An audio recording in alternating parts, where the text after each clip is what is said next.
Welcome to Practical Psychology Podcast, episode 13. I'm Joseph, the co host. I'm Allison, co-host, and I'm so excited to welcome Rajvi to our podcast today. Rajvi holds a Master's of Counseling Psychology from Yorkville University in Toronto, Canada. She is originally from India and has a keen interest in issues related to anxiety, depression, and low self-esteem, stress and anger management, and relationship conflicts. She holds expertise in couples and family therapy, as well as anxiety disorders. She is the owner of Rajvi Counseling and runs two practices, one that's in Toronto, Canada, and another that's in Gaithersburg, Maryland, USA. Welcome, Rajvi. We're so excited to chat with you today. Thank you, Alison. Happy to be here, and thank you for such a beautiful introduction. Felt really nice. Rajvi, tell us more a little bit about your practice first and your company. Okay, so I own two practices under the name of Rajvi Counseling. Both are virtual practices, although I do have clinics in Gaithersburg. I see clients individually for anxiety, depression, relationship conflict issues. I see couples and families. So they come to me for conflict resolution, and whenever they have any issues in their relationships, they they book an appointment with me, and then we learn how to navigate the challenges that they face in their relationships. So I teach them how to be solution focused and how to get some clarity and acceptance in their relationships. um yeah, and I've been doing this for almost 2 years now, Mhm. and it's very exciting, and I learn every time I see a client. I'm the one who's learning so much, to be honest. Mhm. Yeah, Well thank you. said here, Rajvi. A lot of people talk about different modalities here, and in our clinic, whatever modality works is the modalities, really. That's true. Like, I have learned that our clients don't really care about what modality we are using. What is really important is the relationship that we have with our clients. And that is very important because that brings them back to therapy. It's very important for them to feel that we understand them, that we truly understand what they're telling us, in terms of validating what they're telling us, validating their feelings, their thoughts. um, and you understand that, oh, there is this rapport being created now in therapy, and they understand that too. So when that thing is happening in the session, that is the key thing. Then nobody really cares about what is CBD or what is DBD. As long as you and the client are on the same page, therapy is working. Rajvi, Mhm. I'm curious. You mentioned the relationship and how important that is. I'm wondering, how does it look and how is it different when you're building that relationship when you're working with, say, a couple or a family versus Mm. maybe an individual client? With couples, you cannot be biased. You cannot take sides. And you don't even have to be a judge there, because nobody is technically right or wrong. You have to ensure that they both understand each other, that they both are communicating in a way that they understand each other. Because we have to understand, therapy is what, 45, 50 minutes? Then they go back home and they are on their own, because a therapist is not going to be with them, right, to explain them how to talk or how to deal with their conflicts. So I think your job is to make sure that they understand each other and that they communicate in a way that helps them understand each other more. And with individual, it's one on one, right? So you are talking to an individual, understanding what their issues are, and then giving them those tools to navigate their own challenges in a way that you think will help them. So individual is, as the word says, individual. It's just for that person. Whereas in couples and in families, it's very integrated. Like, everybody's coming together, and then you're building this scenario where they learn to understand each other in a way that's helpful for the relationship to thrive. Yeah, what you here you mentioned a very important thing about the introduction, orientation, and just the full transparency of setting the expectation even before starting the therapy here. And I'm curious to know from your experience, what are some of the misconceptions or myths for people seeking couple counseling that they find out, oh, it is a myth? So couples, when they come to therapy, they are so overwhelmed with their own problems that they just come and start talking about what their issues Yeah. are nonstop. Like, because I can feel that they are so full of the challenges that they are facing day in, day out. So when they come to therapy, they expect you to come up with solutions like that. So let's say a client's coming to me and he has a problem and he's telling me what the problem is. And then his expectation out of me is to give him that solution that will just miraculously disappear all his problems. That's a very big myth that usually couples or people have in counseling. But I would like to clarify that's not counseling. We are not here to, we don't have a magic wand where we can just miraculously disappear all your problems. What we can do is we can give you some tools, some techniques that you can use, and then you find out what's working and what's not working. And then eventually you master the art of using those tools that help you thrive in your relationship. Or if, for individual counseling, it can help you to overcome your own challenges. Hmm. Yeah, I really like the way you worded that. It kind of makes me think about there's like that investigative aspect where counseling can really help with a greater understanding, but there's only so much that you can do as a counselor, and giving them the tools is sort of like the first step towards change. But I think it really highlights how it has to be like a partnership, a collaboration, and it also is very dependent on the client as well. And Exactly. yeah. Exactly. Because what I have learned from my experience is that one tool does not work for everyone. So we have to understand how ready is the client, the level of acceptance of the client. So if I give you one tool, that might work really well for you. But if another client comes to me, I cannot expect the same tool to work for the other client, right? So I have to understand the nature of the problem, client's personality.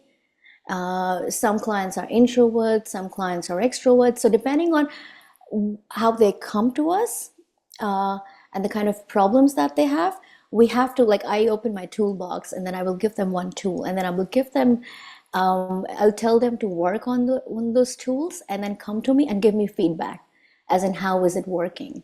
And then they have the answers, right? They know how well was it working, or if it didn't work, we can try another tool. So they decide which technique is working for them and which one is not. And Rajvi here, what are some of the common concerns, goals, what they want, or the problems when people seeking couple counseling? So I get a lot of immigrant couples who have come to Canada, and they are newly married and they've just moved countries. So what really is happening here is there are two things that are happening. One, life transition, because they're moving from one country to the other. So they mostly come from Asian countries, which are very collectivist in nature. And now they've moved to Canada, which is very individualistic. So on an individual level as well, they are going through their personal transition. Now, because they are, battling, struggling with that transition individually, and they are married and they're newly married. So they are also learning how to navigate their relationship in this new country. So think about it.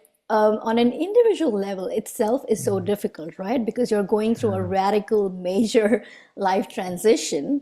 And on top of it, you are living with this person for the first time in your life. So that is an adjustment as well. So when they come to me, because they have relationship conflicts, but then, in therapy, we understand that it's just not a couples or relationship conflict that they're actually struggling with. They're also struggling internally, individually, which is now overlapping in their relationship.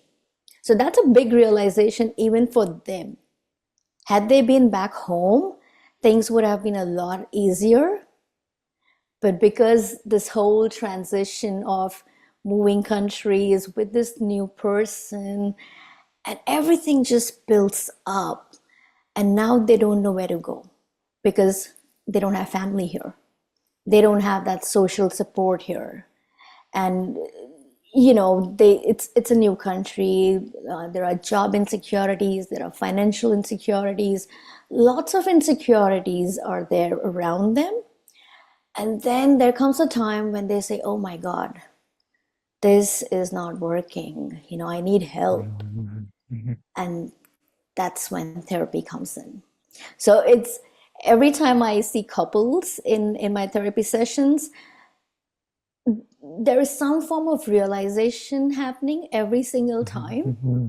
And then we slowly try to, address each of these issues and how can we manage them? How can we, help them navigate those issues in a way that brings them some peace and some acceptance in this whole move that they have chosen to do.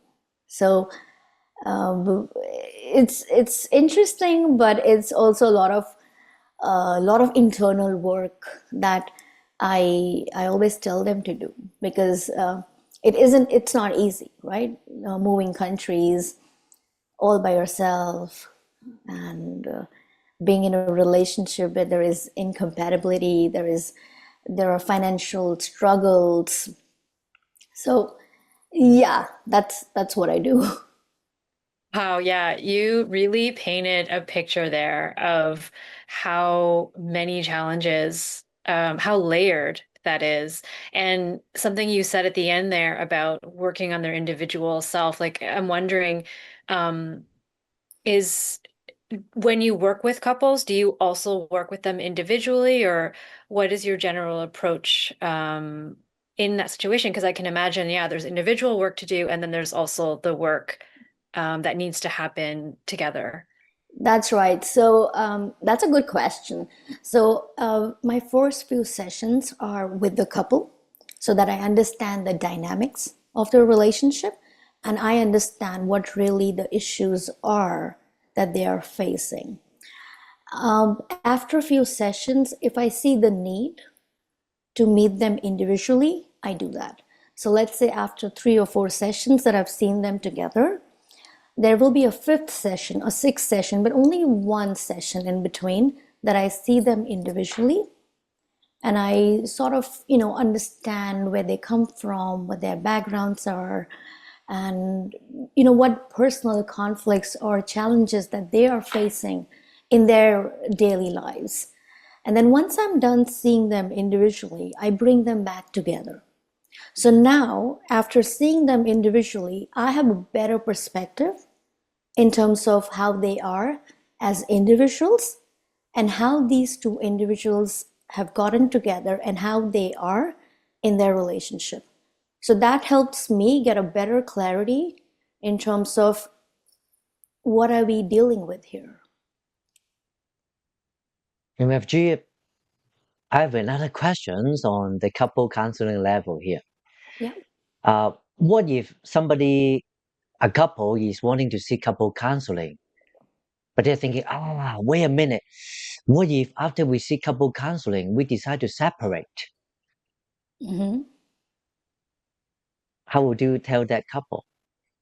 Because there's a legitimate worry for some people. I don't want to see couple counseling because after that we might separate rather than staying Okay. together. Okay. Well, so when they come to me and if they tell me that if this is a legitimate worry that we might separate and if that's worrying them, I would I would say that it means that this relationship is important to them. Right? Why would you worry otherwise? If you want to separate, you're going to separate anyway. But counseling is that one step that one last step that you are giving to your relationship, to yourself, to your partner. It's like a fair chance that you are giving to make it work. Because let's not forget, some couples have kids, some couples have a lot of financial liabilities, and they want to make sure that we get through this. And that's why they choose therapy. But again, having said that, there is no guarantee. No therapist can give a confirmation that, you know what, after therapy, you're going to be together because it doesn't work that way, right? But I would say that couples therapy is definitely worth trying. It's a very fair step that one must take before actually making the decision of separating. Because I have seen couples who are this close to choosing separation, and when they come to therapy, they see those changes in their relationship, and then they change their mind. I love the way you frame that so much. I'm going to carry that with me in my own work as well. So thank you so much for just framing that. It reminds me of when you're doing like a risk assessment and you're looking for buffers and you're trying to um, sort of highlight and commend them for taking that step to seek help and to seek help and try therapy. And it really um, could be viewed as like, oh, we're in trouble and, now we have to do this. But you're sort of framing it as, hey, like this is really important to you. And let's hang on to that as we do this work together. So I just wanted to say I really liked the way you framed that. Thank you. I appreciate that. Thank you. Hey, with Jeep, we know that you have a very active Instagram channel providing a lot of education on couple, family counseling, and just psychology in general. Tell us more about it. Okay, so I'm making short videos because Okay. we are in a world where everybody wants to just quickly see the reels. They don't have a lot of time or the patience to actually go through long, lengthy videos.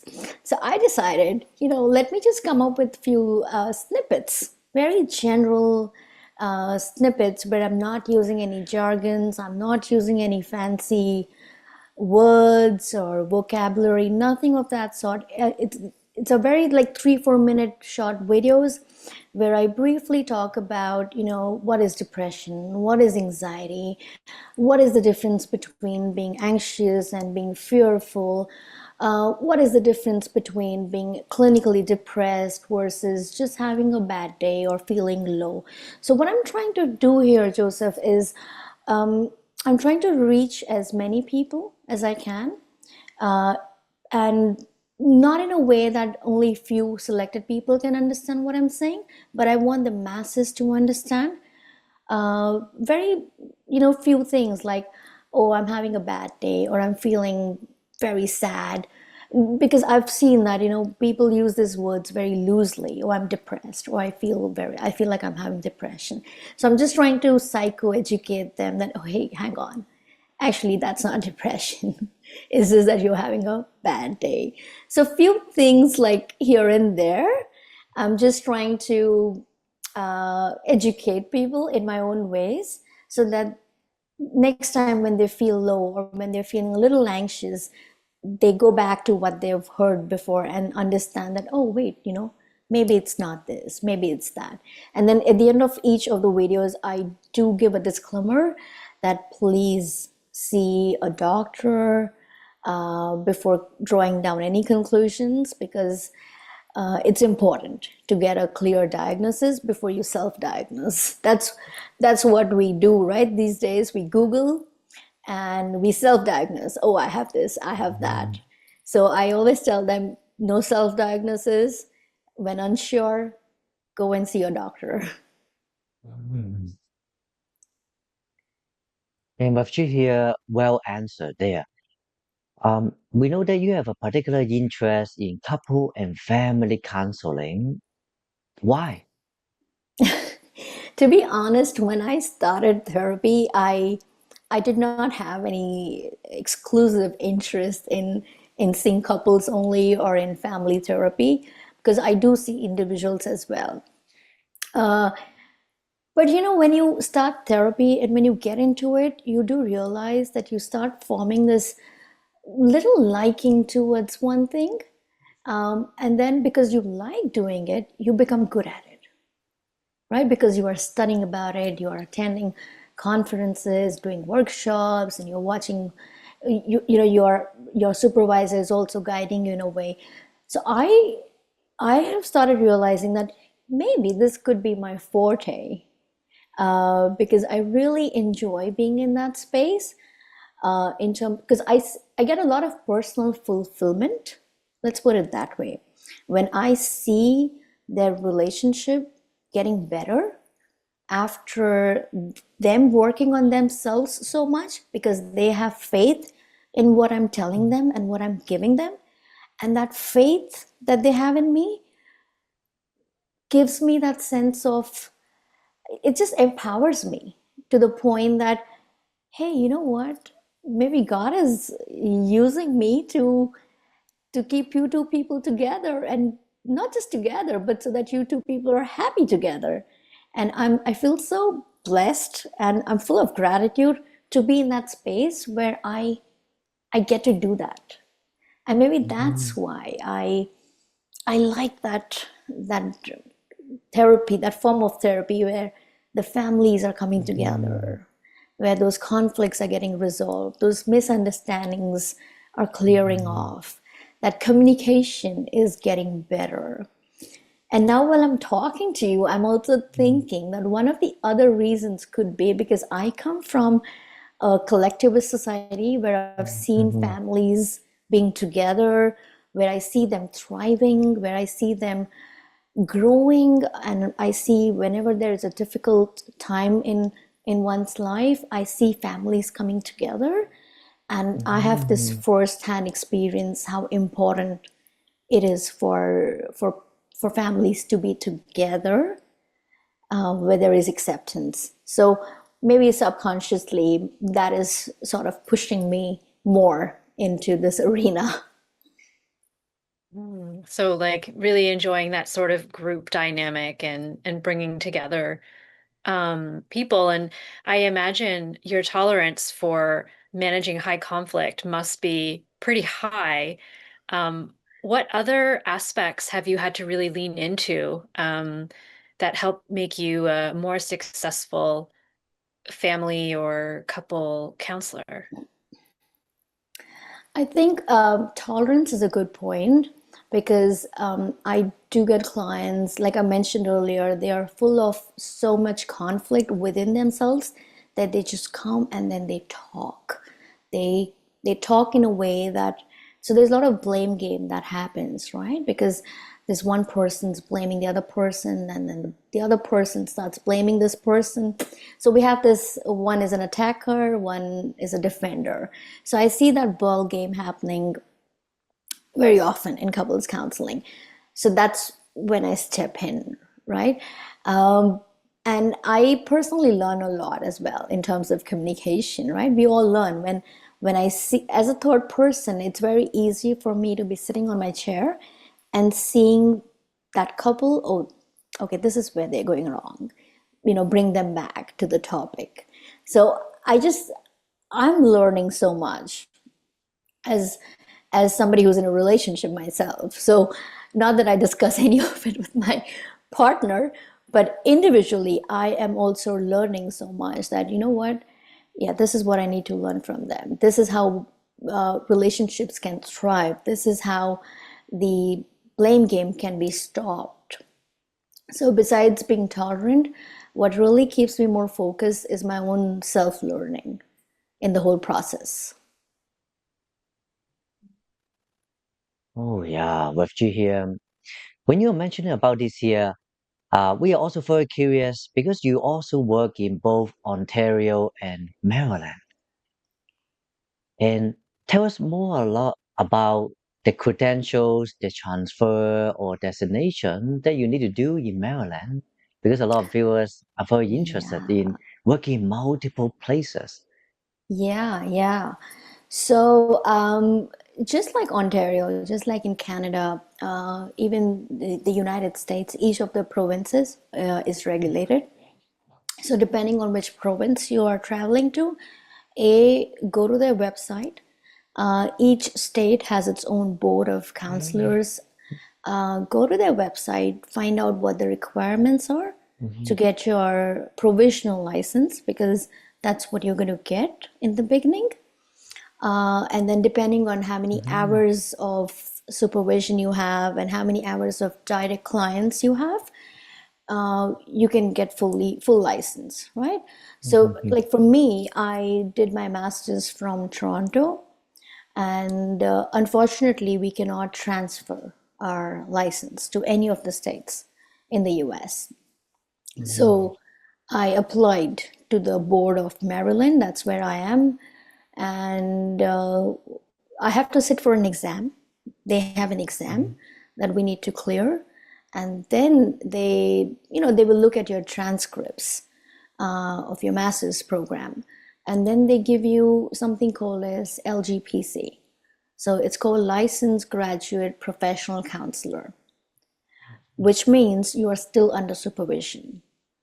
So mhm. when you are an LGPC, you can see clients, but you can see them only under supervision, because right now you're working on building your hours.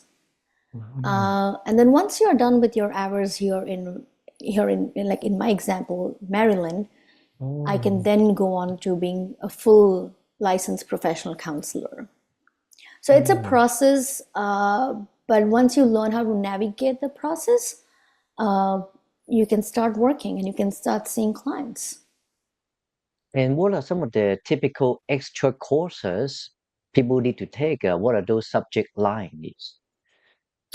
Uh, Ethics is one, because you have Mhm, to take ethics, and then there is something called as growth learning, lifespan growth learning. So they make you do that. mhm, But other than that, and I'm specifically talking about Maryland State. mhm, Other than that, every other course that you may have done in your master's will suffice the need of mhm, the board, because let's not forget it's a master's program. You've done mhm, your internship, you've done certain number of hours, of supervision, and even mhm. direct client hours is done, so they consider all of that, and then they let you sit for an exam, and just regular police background check, and yeah, you're good for a graduate license to practice. Yeah. And do you find any similarities or differences counseling Americans compared to Canadians? Not really, not really. I think as a society, it's pretty much the same. They come to therapy with the same issues. It's usually financial issues, communication issues. Sometimes infidelity is involved, Yeah. trust issues, and I've seen mostly they come Mhm, for children, because once they have children, they finally see the mhm. need to make their relationship better, and I see that in Canadian clients too, and now I see that in the clients here. So not not much of a difference in terms of the issues that they come to therapy for. I actually had an additional question, kind of related and slightly unrelated. Um, Beyond American versus Canadian, what are your thoughts on couples that may be seeking therapy before they get into high conflict? Is that something that you recommend for couples? I've heard of some couples kind of doing like pre-marriage type counseling. Curious to hear your thoughts on that. Yes, that's a very good point, Alison, because sometimes when clients come to therapy, they understand, and you understand that as a therapist, that the conflicts are way too much. So I would call them high conflict couples, which means that I wish they had come to therapy earlier. I tell them as well. I wished you had I wish you had taken this step a lot earlier. Then the work that we would have to do would have been a lot simpler and a lot easier than what we are doing right now. So, see, I get clients from basically immigrant clients. So mostly I see Asians and even locals. But I'm particularly talking about the immigrant population in couples therapy. When they come to therapy, they're usually high conflict. Reason being stigma. For them, therapy is asking for help, right? And they don't want to do that because they think that we are fine, we'll manage, we are okay. But that when that okayness no longer remains, and when it's just escalated everywhere, that's when they come to therapy. So I'm not saying it's too late, but it's just that more work needs to be done then, more efforts need to be put in. Versus a couple who sees those red flags early on and then chooses therapy. Now that's easy, right? That work can be done in a much better way. So you're right. I think some clients do opt for, before getting married, they do opt for couples therapy as a preventive measure. They don't have any issues, they don't have any such high conflicts, but just as a prevention so that things don't get so worse later on, which I think is a wonderful way to look at the relationship, right? It just shows that how important this relationship is to them and how important the other person is to them. Rajvi, along the same line here, in counseling psychology, we see a whole spectrum of clients from all the way to performance enhancement for athlete, entrepreneur, executive directors training, CEO, whatever, to prevention, to maybe the symptoms start happening, to maybe sort of not the point of no return, but more like the breakdown and a lot of difficulties here. What is the percentage of clients that you see on this spectrum? Somewhere in between. So I see fresh immigrants, I see couples, I see some medical professionals as well, because those are professions that really burn you out. Highly stressful professions. So it's a form of self-care for them, right? Because they know that if they don't take care of themselves, how are they going to take care of their patients? So, you can't pour from an empty cup, sort of a thing. So they come to therapy for self-care.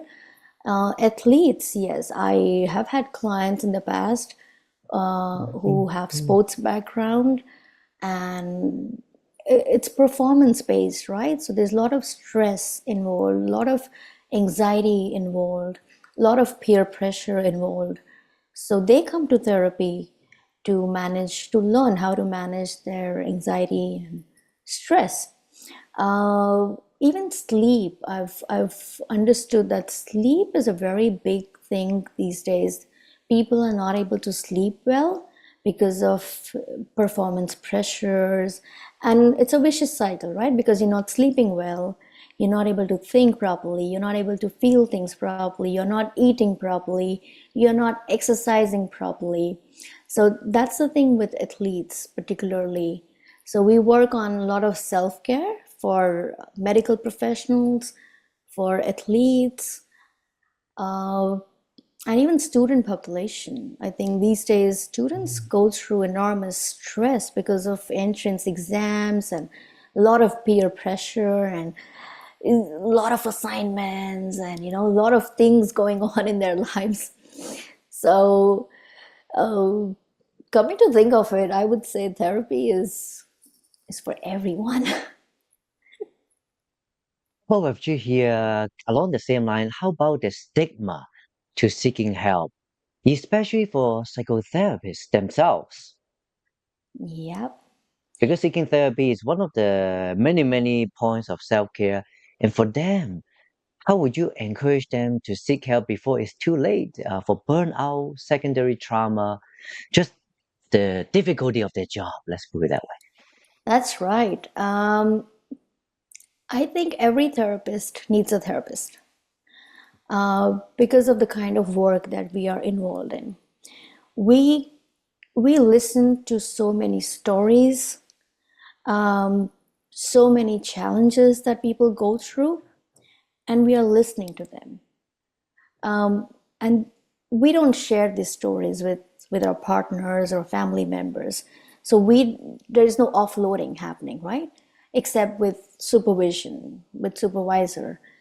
And most of the stories we're going to take them when till the time we die, right? We're going to take them along. We're not going to share it with anyone. So what do we do? What do we do with ourselves, right? We are human beings as well. So how do we take care of ourselves? So self-realization, I think, is very important. We have to, like I do that to myself. Once in 2 weeks, I do something called as personal checkup. I'm checking up on myself. Okay, what am I thinking? What am I feeling? What sensations am I feeling in my body? Where is that heaviness? I'm doing a little bit of, head to toe checkup. And then I do journaling. I write. I write whatever is there on my mind. So it's just a form of offloading, getting it all out. Exercise. I do exercise to get it out so that the hormones, the serotonins and oxytocin and all that rush to feel all of that. So I do all of that. And I know many therapists see a lot of therapists as well in their lives as a preventive form, right? So that they can share what's going on in their lives, because we are human beings as well. We have a lot going on in our lives ourselves, in addition to what we are listening to others. So I think we need therapists as well. And with you Yeah. here, thank you here. And when you're doing counseling in such a diverse environment, I want to ask about your experience helping the Indian immigrants because they have the unique challenges here. Yes, yes. So people coming from India, either they're coming on their own or they are coming with their partners. And when I see couples, most of them have arranged marriages. When I say arranged marriages, meaning, they've recently met this person and they've decided to get married. So they don't even know this person very well. But they've decided, because they liked each other and they share some similarities, they decided to get married. And then they get married back home in India and then they come here. So now they find themselves that they are in this new country with this new person. And there is stigma, right? Because of the way society is. Going to counseling, not many people can openly and freely talk about. Because I've had clients who would come to therapy when there's nobody in the house, because they don't want anybody to know that they're in counseling, because they know that they will be judged because they're in therapy. So that's the conditioning that I wouldn't say most of the immigrants have, but some of the immigrants do have. So the Mhm. couples that I see, none of their family members would know that they are in therapy because of the Mhm. stigma, which makes it harder for them because they have nowhere else to go now. Uh, Mhm. they don't want anybody to know that they are in therapy. But what they do know is that they're having problems in their relationship. And Yeah. separation, divorce is the last of the options, especially for clients who come from India, because there is a stigma to Mhm. that as well. It's not very easy to just decide, okay, we're done. Let's separate. That is also not an option for many of the Mhm. immigrants. So it's like they don't know what to do. They don't know where to go. But what they do know is Yeah. that they're suffering. Mm. And that's why therapy. But things are getting better. I see a Yeah. lot of young couples now who are very Mm. open about taking help. There are couples who come to therapy as for prevention, Mhm. what Ellison Mhm. mentioned. So I do have clients who come to therapy with not many issues, but they just come so that things don't escalate to a significant level. So now that stigma is going down now. It's not as Mhm. much as it was earlier, especially with the clients that I see here in Canada and in the US. Mhm. Yeah, and along this line here, Rajvi, I also want to ask another questions. It might be a taboo questions here, but in our podcast here is for education. We talk about Yeah, anything like in counseling here. Because right now, at least in Canada here, there's more stigma and sentiment of anti-immigration. yeah, Yeah, especially to the Indian population. And yeah. of course, we know for all cultures, they come in, they are doctors, lawyers, professionals. There's a mix of people here. When you are supporting your clients, especially the immigrants, have they been facing this difficulty of increasing stigmatization in Canada? Um, Very subtly, I would say, they Yeah. do Mhm. feel that they are getting sidelined Yeah. professionally, Mhm. uh, not socially as much. I don't remember any of my clients talking about feeling that biasness or injustice in terms of socially in their daily lives. But um, sometimes clients do face not on their face discrimination, but very subtle discrimination based on the color of Mhm. their skin, the difference in the culture, right? So, but not Mhm. as much. Certainly not here in the U.S. and not in Canada. Yeah, because the immigration settling in the new country is already hard enough. It's good to hear about that. Yeah, yeah. I sometimes we see all of that in the media, and then the reality on the ground level is way different.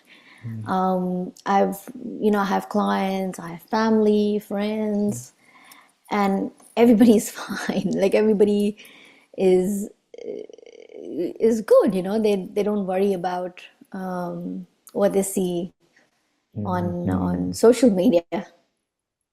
Yeah, excellent here. So, Bhavji, today we're really thankful to have you on this podcast here. And we would love to Likewise. invite you again to, we have so much more to learn from you. If any of the viewers or peer psychotherapists want to contact you for more information, do you have a website, email that they can contact you? Yes, yes. I have a website. It's called rajvicounseling.com. And you can even reach me on email. Um, it's called rajvi dot vimawala@gmail.com, Yeah. or you can email me at info@rajvicounseling.com, and I'd be happy to help. Very happy to help. Okay, we'll make sure we'll put this in the description of the video here so everybody can access. Thank you. And thank you for having me. I had a wonderful time talking to you, Allison, Joseph. It was nice, I really enjoyed talking. Yeah, it was a Great speaking pleasure. with you Thank you here. so much for joining us. Thank you. Thank you.